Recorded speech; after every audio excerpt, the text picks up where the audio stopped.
Assalamualaikum warahmatullahi wabarakatuh. Perkenalkan, nama saya Raffi Ardiansyah dari kelas 1293 absen 25.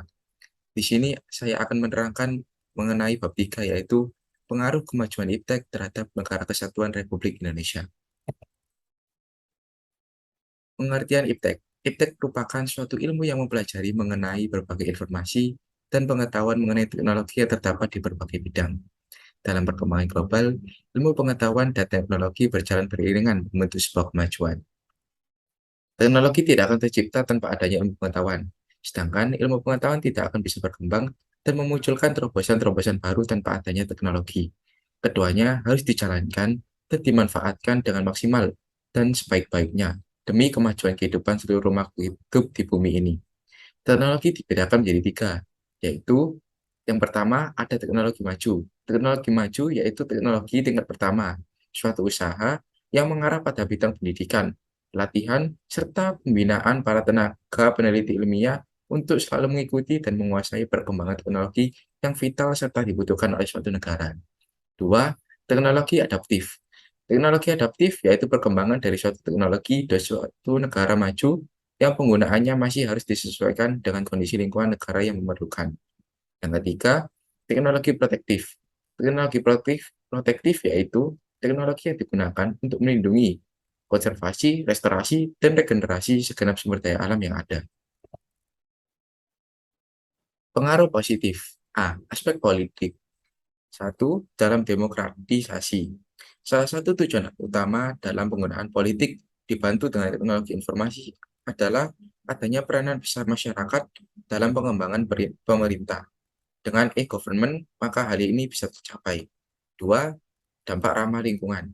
Dengan menggunakan teknologi informasi, berarti informasi yang disampaikan kebanyakan menggunakan media digital. Dengan demikian, penggunaan kertas dapat dikurangi yang berarti penebangan pohon dapat berkurang. Tiga, cepat, efisien, dan nyaman.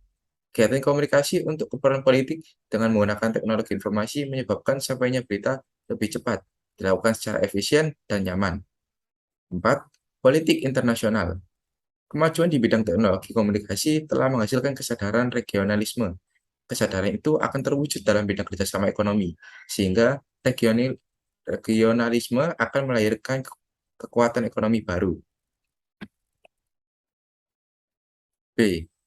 Aspek ekonomi. Pertama, produktivitas dunia industri makin meningkat. Yang kedua, persaingan dalam dunia kerja menuntut pekerja untuk selalu menambah kemampuan dan pengetahuan yang dimiliki. Yang ketiga, pertumbuhan ekonomi yang makin tinggi. Dan yang keempat, yaitu terjadinya industrialisasi. C. Aspek sosial budaya. Pertama, masyarakat dapat mempublikasikan kebudayaan yang dimiliki ke masyarakat luas untuk dipelajari dan dilestarikan. Tidak hanya dalam satu negara, tetapi dapat juga antar negara. Dua, hubungan sosial antar masyarakat dapat berlangsung di mana saja dan kapan saja, walaupun berjauhan dan berada dalam zona waktu yang berbeda, tetap dapat berinteraksi. Juga dapat menambah teman dari mancanegara. Tiga, sosialisasi kebijakan pemerintah dapat lebih cepat sampai ke masyarakat dengan adanya pemberitaan di radio, televisi, dan internet membuat masyarakat dengan mudah dan cepat mengetahui peraturan dan kebijakan pemerintah yang sudah atau baru dikeluarkan. Empat, masyarakat lebih memiliki rasa percaya diri yang tinggi. Mereka berani tampil secara terbuka baik ke orang yang sudah dikenal maupun yang belum dikenal sama sekali. Yang kelima, informasi yang diperoleh dapat langsung dipublikasikan dan diterima oleh banyak orang dengan cepat melalui media-media yang ada. Setiap orang saling bertukar informasi satu sama lain. 6. Memudahkan dalam belajar karena sudah banyak teknologi yang mendukung, misalnya dengan adanya proyektor, LCD, mikroskop, dan lain-lain. 7. Bertambahnya pengetahuan dan wawasan. D. Aspek hukum, pertahanan, dan keamanan. 1. Makin menguatnya supremasi hukum, demokratisasi, dan tuntutan terhadap dilaksanakannya hak-hak asasi manusia. 2. Makin menguatnya tuntutan terhadap tugas-tugas penegak hukum yang lebih profesional, transparan, dan akuntabel. 3. Menguatnya supremasi sipil dengan mendudukkan tentara dan polisi sebatas penjaga keamanan, kedaulatan, dan ketertiban negara yang profesional. 4. Rakyat merasa terlindungi dari ancaman pihak yang tidak bertanggung jawab menghancurkan negara. 5. Rakyat punya impian dengan nasib bangsanya sendiri, bukan dari dorongan pihak manapun. 6. Rakyat dapat menentukan haknya sendiri dalam membangun bangsa sesuai dasar-dasar negara yang ada. 7. Rakyat akan mempunyai kesadaran akan cinta tanah air dan bangsa. Aspek informasi dan komunikasi. Dengan teknologi modern, manusia dapat menciptakan telegram yang dapat dipakai untuk menyampaikan pesan sampai ribuan kilometer dalam waktu beberapa menit saja. Kedua, penemuan telepon sehingga orang dapat berkomunikasi secara langsung. Yang ketiga, penemuan pesawat radio untuk mengirim dan menerima berita tanpa atau melalui kawat penghubung seperti pada telepon dan telegram. 4. Penemuan televisi yang dapat mengirim suara dan gambar hidup pada pemirsa dalam jarak ratusan kilometer dari objek yang disajikan. 5. Penemuan komputer yang dapat dengan mudah dan tepat dalam memperoleh informasi yang diperlukan. 6. Ditemukannya satelit yang dapat membantu manusia dalam berkomunikasi meski jarak jadi antar benua. 7. Ditemukannya mesin cetak pada awal abad ke-15. F. Aspek pendidikan. 1. Munculnya media massa, khususnya media elektronik sebagai sumber ilmu dan pusat pendidikan. Dampaknya yaitu guru bukannya satu-satunya sumber ilmu pengetahuan. 2. Munculnya metode-metode pembelajaran yang baru yang memudahkan siswa dan guru dalam proses pembelajaran. Dengan kemajuan teknologi, terciptalah metode-metode baru yang membuat siswa mampu memahami materi-materi yang abstrak karena materi tersebut dengan bantuan teknologi bisa dibuat abstrak. Yang ketiga, sistem pembelajaran tidak harus melalui tatap muka. Dengan kemajuan teknologi, proses pembelajaran tidak harus mempertemukan siswa dengan guru, tetapi dapat juga menggunakan jasa pos internet dan lain-lain. Selanjutnya ada pengaruh negatif, yaitu yang pertama aspek politik. Pertama, biaya. Walaupun politik yang menggunakan informasi dan teknologi dapat melakukan pengeluaran yang lebih sedikit daripada konvensional, namun sebelumnya untuk membuat infrastruktur dan teknisinya akan memiliki biaya yang sangat mahal. 2. Jangkauan akses. Harus diakui, tidak semua orang paham terhadap teknologi. Bagi warga yang berada jauh di pedalaman, akan susah untuk mengakses website, blog, atau video streaming tentang politik di Indonesia. 3. Transparansi. Pada beberapa negara maju, banyak yang merugikan berita-berita negara yang diterbitkan oleh negara sendiri. Alasannya, karena yang menulis berita itu adalah negara dan penerbitnya adalah negara. Kecurigaan akan modifikasi berita dapat terjadi. 4. Privasi. Sebuah badan politik seperti negara memerlukan tanggapan dari warganya. Jika negara terus meminta informasi, privasi dari seseorang makin sulit untuk dijaga. B. Aspek ekonomi. Yang pertama, terjadinya pengangguran bagi tenaga kerja yang tidak mempunyai kualifikasi yang sesuai dengan yang dibutuhkan. 2. Sifat konsumtif sebagai akibat kompetisi yang ketat pada era globalisasi akan juga melahirkan generasi yang secara moral mengalami kemerosotan, seperti konsumtif, boros, dan memiliki jalan pintas yang bermental instan. 3. Kemajuan TIK juga pasti akan semakin memperparah kesenjangan sosial yang terjadi di masyarakat antara orang kaya dan orang miskin. 4. Pencurian uang di bank melalui internet, dan biasanya orang yang ahli di bidang itu disebut hacker. 5. Adanya aksi tipu menipu dalam proses jual beli online yang dapat merugikan beberapa pihak. C. Aspek sosial budaya. Pertama, perubahan dalam komunikasi. 2. Penjelasan budaya. 3. Menurunnya moral. 4. Terciptanya antisosial. 5. Munculnya budaya instan. 6. Komunikasi keluarga menjadi berkurang. 7. Budaya tolong-menolong menjadi hilang. 8. Gaya pakaian mulai berubah. 9. Kesenian tradisional mulai ditinggalkan. Dan 10. Individualis. D. Aspek pertahanan dan keamanan. 1. Penyalahgunaan satelit oleh para teroris, seperti melacak kondisi tempat mereka akan melakukan kejahatan. 2. Melalui media internet, pelaku teroris dapat berkomunikasi dengan sesama teroris maupun untuk mencari pengikut. 3. Berkaitan dengan teknologi senjata pemusnah massal, seperti senjata nuklir dan senjata biologi, dikhawatirkan akan menjadi ancaman terbesar bagi suatu negara bila digunakan oleh pihak yang tidak bertanggung jawab. 4. Perkembangannya cepat dari teknologi informasi serta teknologi perang lainnya memungkinkan menciptakan jenis perang yang secara kualitatif berbeda, seperti pada perang Teluk, perang di mana penguasaan pengetahuan mengungguli senjata dan taktik. 5. Munculnya perang informasi dengan memanfaatkan perkembangan teknologi informasi, karena sifat penggunaan sistem secara bersama atau sharing, sehingga memungkinkan pihak-pihak yang tidak berkompeten pada suatu sistem dapat melakukan akses ke pihak lain tanpa mengalami kendala. Aspek informasi dan komunikasi. 1. Pemanfaatan jasa komunikasi oleh jaringan teroris. 2. penggunaan informasi tertentu dan situs tertentu yang terdapat di internet yang dapat disalahgunakan pihak tertentu untuk tujuan tertentu. 3. Kerahasiaan alat tes makin terancam. 4. Kecemasan teknologi. F. Aspek pendidikan. Pertama, kerahasiaan alat tes makin terancam. 2. Penyalahgunaan pengetahuan bagi orang-orang tertentu untuk melakukan tindak kriminal. 3. Siswa menjadi malas belajar karena banyak di antara mereka yang menghabiskan waktunya untuk menggunakan jejaring sosial seperti Facebook, Twitter, dan lain-lain. Selanjutnya ada sikap tanggung jawab dalam pengembangan iptek. Berikut beberapa sikap yang harus dimiliki untuk menghadapi berbagai pengaruh kemajuan iptek. Yang pertama, sikap yang optimis, bukan pesimis. Kedua, sikap arif dan peduli dengan iptek, bukan dengan cemas. 3. Sikap waspada dan kritis. 4. Sikap etis dan religius. 5. Sikap seleksi dan dewasa. Dan yang terakhir yaitu sikap iman yang teguh. Sikap selektif terhadap pengaruh kemajuan iptek.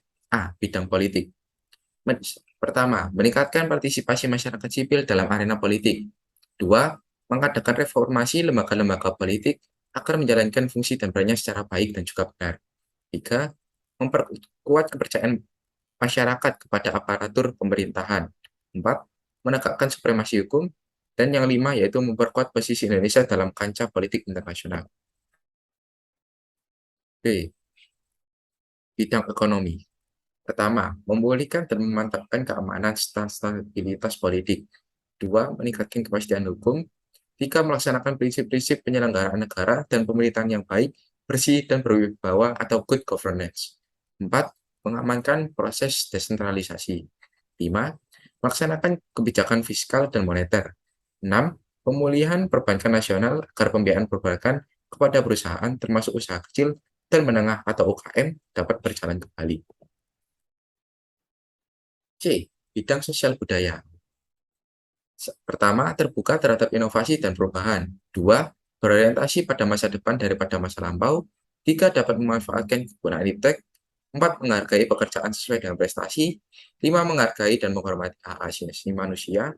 6. Menggunakan potensi lingkungan secara tepat untuk pembangunan yang berkelanjutan. Terdapat beberapa faktor yang mengaruhi perkembangan iptek. Yang pertama ada peranan pemerintah. Peran pemerintah sangat penting dalam pengembangan iptek di Indonesia. Iptek dapat maju dan berkembang jika pemerintah memberikan dukungan penuh, baik berwujud material maupun spiritual, demi berkembangnya iptek di Indonesia. Misalnya pengadaan atau pembangunan infrastruktur. 2. Sumber daya manusia yang berkualitas. Perkembangan iptek harus diiringi dengan perkembangan sumber daya manusia yang berkualitas. Karena jika tidak akan sama saja atau bahkan lebih buruknya lagi kita hanya menjadi penonton dan penikmat perkembangan iptek saja tanpa ikut dalam mengembangkannya. 3. Arus globalisasi. Arus globalisasi memicu perkembangan iptek di Indonesia, karena globalisasi merupakan penghilang batas-batas suatu negara dalam memperoleh informasi. 4. Pengaruh dari negara lain. Hal ini disebabkan karena Indonesia menjalin kerjasama dengan negara-negara maju, oleh karena itu Indonesia tidak menutup kemungkinan untuk mengikuti atau menyerap perkembangan iptek dari negara-negara maju yang menjalin kerjasama dengan Indonesia. Faktor penghambat perkembangan iptek. A. Kebudayaan etnosentris. Kebudayaan etnosentris merupakan sebuah faktor penghambat internal yang mana suatu kehidupan kesukuan yang cenderung menutup diri dari segala perkembangan global yang ada dengan tujuan untuk mempertahankan nilai-nilai budaya asli. B. Kurangnya daya kreatif dan inovatif sumber daya manusia. Faktor ini diakibatkan oleh kurangnya swadaya sumber daya manusia dan minimnya kualitas sumber daya manusia. Dalam hal ini, kapasitas kreatif dan inovatif yang kurang memadai dapat memperlambat perkembangan iptek. C. Tingkat pendidikan yang rendah. Tingkat pendidikan yang rendah dapat memperlambat transfer ilmu pengetahuan yang berakibat pada perkembangan iptek. D. Sarana prasarana penelitian yang kurang memadai. Seperti yang telah diketahui bahwa suatu penelitian adalah suatu dasar untuk mengembangkan ilmu pengetahuan. Atau dengan kata lain, lewat sebuah penelitian, ilmu pengetahuan dapat dirumuskan sesuai fakta empiris yang ada. Oleh karena itu, sarana prasarana penelitian yang buruk dapat menghambat perkembangan iptek. E. Belum adanya budaya industrialis dan kesadaran untuk berobservasi. Kurangnya budaya industrialis atau bahkan belum adanya budaya industrialis ini menunjukkan bahwa suatu negara tertinggi secara iptek yang ada. Menunjukkan bahwa suatu negara tertinggal secara iptek yang ada. Selain itu, kesadaran untuk berobservasi yang masih kurang tepat dapat menghambat dan mematikan penyebaran iptek, dan perkembangan iptek di suatu negara. F. Kurangnya tenaga ahli atau profesional, pemikiran yang sempit dan statis. Kurangnya tenaga ahli atau profesional diakibatkan dari kurangnya pemberdayaan manusia, khususnya secara kemampuan, nalar, maupun mental. Hal ini dapat mengakibatkan kurangnya tenaga yang berkompeten dan terampil dalam memanfaatkan ilmu pengetahuan dan teknologi. Ditambah lagi sebuah paradigma yang sempit dan statis menjadi penunjang yang paling baik dari faktor ini. Pengaruh perkembangan iptek terhadap nilai-nilai nasionalisme. A. Dampak positif. Satu, dilihat dari globalisasi politik, pemerintahan dijalankan secara terbuka dan demokratis. Dua, dari aspek globalisasi ekonomi, dengan terbukanya pasar internasional akan meningkatkan kesempatan kerja dan meningkatkan devisa negara. Tiga, dari globalisasi sosial budaya, kita dapat meniru pola berpikir yang baik seperti etika kerja yang tinggi dan disiplin dan iptek dari bangsa lain yang sudah maju untuk meningkatkan kemajuan bangsa yang pada akhirnya memajukan bangsa dan akan mempertebal rasa nasionalisme kita terhadap bangsa. B. Dampak negatif. Pertama, globalisasi mampu meyakinkan masyarakat Indonesia bahwa liberalisme dapat membawa kemajuan dan kemakmuran. Dua, dari globalisasi ekspor ekonomi, hilangnya rasa cinta terhadap produk dalam negeri karena banyaknya produk luar negeri melakukan ekspansi di Indonesia. Tiga, masyarakat kita, khususnya anak muda, banyak yang lupa akan identitas diri sebagai bangsa Indonesia karena gaya hidupnya cenderung meniru budaya Barat yang oleh masyarakat dunia dianggap sebagai kiblat. Empat, mengakibatkan adanya kesenjangan sosial yang tajam antara yang kaya dan miskin, karena setelah adanya persaingan bebas dalam globalisasi ekonomi. Sekian presentasi dari saya mengenai bab 3. Mohon maaf apabila ada kesalahan. Terima kasih. Wassalamualaikum warahmatullahi wabarakatuh.